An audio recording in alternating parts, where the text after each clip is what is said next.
اعوذ باللہ من الشیطان الرجیم بسم اللہ الرحمن الرحیم ان اللہ لا یخفی علیہ شیء فی الارض ولا فی السماء۔ سورہ آل عمران آیت نمبر 5۔ اللہ کی ذات سے کچھ بھی چھپا ہوا نہیں ہے۔ اللہ پر زمین اور آسمان میں کوئی چیز چھپی ہوئی نہیں ہے، یعنی تمام دنیا میں کوئی بھی چیز اللہ رب العزت سے مخفی نہیں ہے۔ نہ تو ایمان والوں کا ایمان اس سے چھپا ہوا ہے، نہ ہی کفر والوں کا کفر چھپا ہوا ہے، نہ گناہگار کے گناہ اس سے چھپے ہوئے ہیں، نہ ہی منافق کی منافقت اس سے چھپی ہوئی ہے۔ چوریاں آنکھوں کی اور سینوں کے راز، جانتا ہے سب کو تو اے بے نیاز۔ آیت کا میسج آپ کے نام۔ نمبر 1، ذرا سوچ لیں، جو آدمی کسی بھی طرح کفر، شرک، بدعت اور اللہ رب العزت کی نافرمانی میں مبتلا ہے، اسے یہ ضرور سوچ لینا چاہیے کہ میری کوئی بھی حرکت اس ذات سے مخفی نہیں ہے جو آسمان و زمین اور ہر چیز کا خالق ہے۔ نمبر 2، تنبیہ۔ اس آیت میں اس بات پر تنبیہ بھی ہے کہ بعض غیب کی خبروں کا علم جو اللہ رب العزت نے کسی کو عطا فرما دیا، جیسے حضرت عیسیٰ علیہ السلام کو آپ لوگوں کو ان کے گھروں میں رکھی ہوئی چیزیں بتا دیا کرتے تھے، اس سے ان کا معبود ہونا لازم نہیں آتا۔ معبود حقیقی وہی ہے جس کے علم سے کوئی بھی چیز باہر نہ ہو، لہذا حضرت عیسیٰ علیہ السلام کو خدا ماننا صرف اور صرف بے وقوفی ہے۔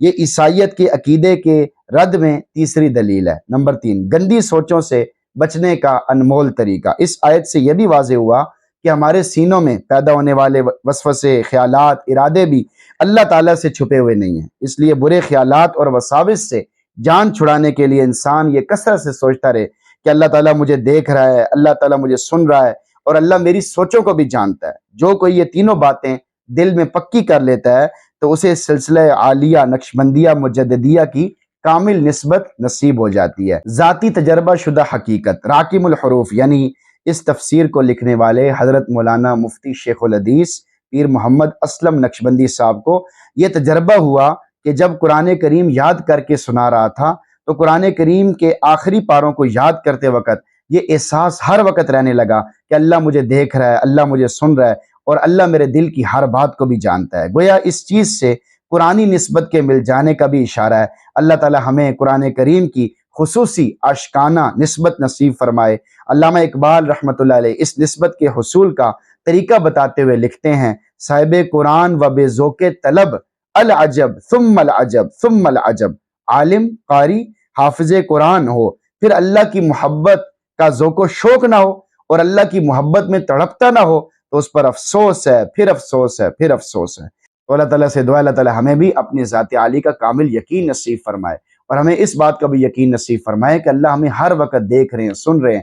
جب آدمی کو اس بات کا استحضار ہو جائے گا کہ اللہ مجھے دیکھ رہے ہیں، سن رہے ہیں، تو آدمی کے لیے گناہ کرنا مشکل ہو جائے گا۔ آج جتنے بھی گناہ ہوتے ہیں کیونکہ ہم اللہ سے والہانہ عاشقانہ محبت نہیں کرتے اور اللہ کا خوف بھی اپنے دل میں نہیں رکھتے جس درجے کا ہونا چاہیے۔ اگر اللہ کا خوف آ جائے اور اللہ کا شوق آ جائے تو دونوں کی وجہ سے آپ کو نیک کاموں کا شوق بڑھے گا، برے کاموں کا خوف بڑھے گا کہ برے کام کروں گا تو اللہ ناراض ہو جائے گا، نیک کام کروں گا تو اللہ خوش ہوگا۔ تو نیک کام کرنے کی آپ کو توفیق ملے گی کیونکہ اللہ کو خوش کرنا ہے، اس کائنات کا بادشاہ ہے، ساری دنیا کے نظام کو چلانے والا ہے، نعمتیں عطا کرنے والا ہے، تو اسے خوش کرنا ضروری ہے۔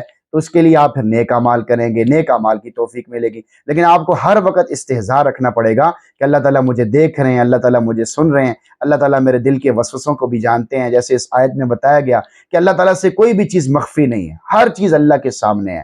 کوئی بھی جگہ ایسی نہیں ہے جو اللہ کی نظر سے پوشیدہ ہو، اللہ سے چھپی ہوئی ہو۔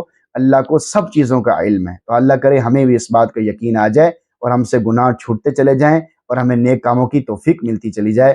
اللہ تعالیٰ سے دعا اللہ تعالیٰ ہمیں نیک کاموں کی ہمت، طاقت، قوت، شوق، ذوق نصیب فرمائے اور ہم سب کو قرآن پڑھنے، سننے، سمجھنے کا بھی اہتمام نصیب فرمائے۔ آمین۔